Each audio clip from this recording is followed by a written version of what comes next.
তো দেখো কতটা সুন্দর হয়েছে। Hello everyone, welcome to my channel. আজকে আমি তোমাদের সঙ্গে পায়েস রান্না করে দেখাবো, তো তোমরা ব্লগটা দেখতে থাকো। আমি গ্যাস জ্বালিয়ে নিলাম, নিয়ে রান্নাটা কড়াই করবো। কড়াই অনেকটা জায়গা, সুবিধে হবে, তোমরা যে কোনো জায়গায় করতে পারো। তো আমি এখানে দুধ নিয়েছি 500 গ্রাম। দুধটা আমি জাল করে রেখেছি আগে থেকেই। আমি এই দুধটা দিয়ে দিলাম কড়াই। তারপর দিয়ে দেবো 2টো তেজপাতা আর 2টো এলাচ ফাটিয়ে রেখেছি। এই এলাচ 2টো দিয়ে দেবো এর মধ্যে। আমি এবারে 50 গ্রাম চাল নিয়েছি, আর এর মধ্যে এই 1 চামচ ঘি দিয়ে চালটাকে মাখিয়ে রাখবো। মাখিয়ে রাখবো না, এক্ষুনি দিয়ে দেবো দুধের মধ্যে। চালটা মাখিয়ে নিলাম, চালটা ভালো করে ধুয়ে নিয়েছি। এই দুধের মধ্যে আমি চালটা দিয়ে দিলাম।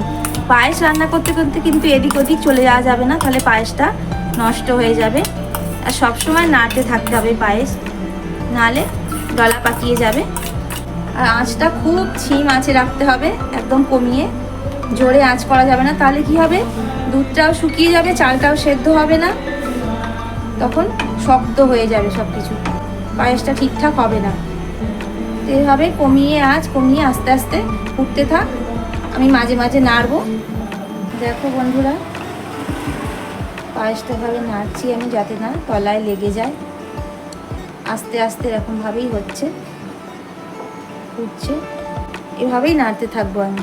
দেখো অনেকটাই ঘন হয়ে গেছে, চালটাও হাফ সেদ্ধ হয়ে গেছে।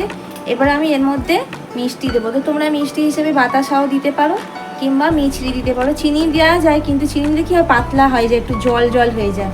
তাই জন্য আমি এই মিডিয়াম সাইজের বাটির 1 বাটি বাতাসা নিয়েছি, গুড়ের বাতাসা। তোমরা সাদা বাতাসাও দিতে পারো, কিংবা মিছরিও দিতে পারো। তো দিয়ে দিলাম এর মধ্যে। এতে কি হয়, কালারটাও সুন্দর আসে, বেশ সুন্দর একটা কালার আসে, ব্রাউন ব্রাউন, আর আঠালো হয় ভালো। চিনি দিলে কি একটু জল জল হয়ে যায়। এভাবে বাতাসাগুলো আস্তে আস্তে সব নেড়ে চেড়ে গলিয়ে নেবো আমি। দেখো বাতাসাগুলো আমি এরকম করে খুন্তির সাহায্যে চেপে চেপে সব ভেঙে দিয়েছি, দিয়ে কি সুন্দর একটা কালার এসছে দেখো। আর কি সুন্দর একটা গন্ধও বেরোচ্ছে। শীতকালে যেমন গুড়ের পায়েস হয়, ঠিক ওই রকম টাইপের, ভীষণ সুন্দর লাগছে দেখো। তো এখানে আমি 250 গ্রাম দুধ জাল দিয়ে আগে থেকে রেখে দিয়েছিলাম।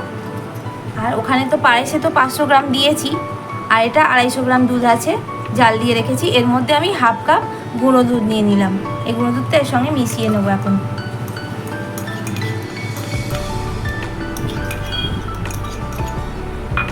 ভালো করে এটা মিশিয়ে নিতে হবে। নিয়ে ওটা পায়েসের মধ্যে দিয়ে দেবো। তাহলে কি হবে, খেতে আরও সুন্দর হবে, পায়েসটা ভীষণ সুন্দর লাগবে খেতে। এরকম ভালোভাবে গুলিয়ে নিলাম দুধটা।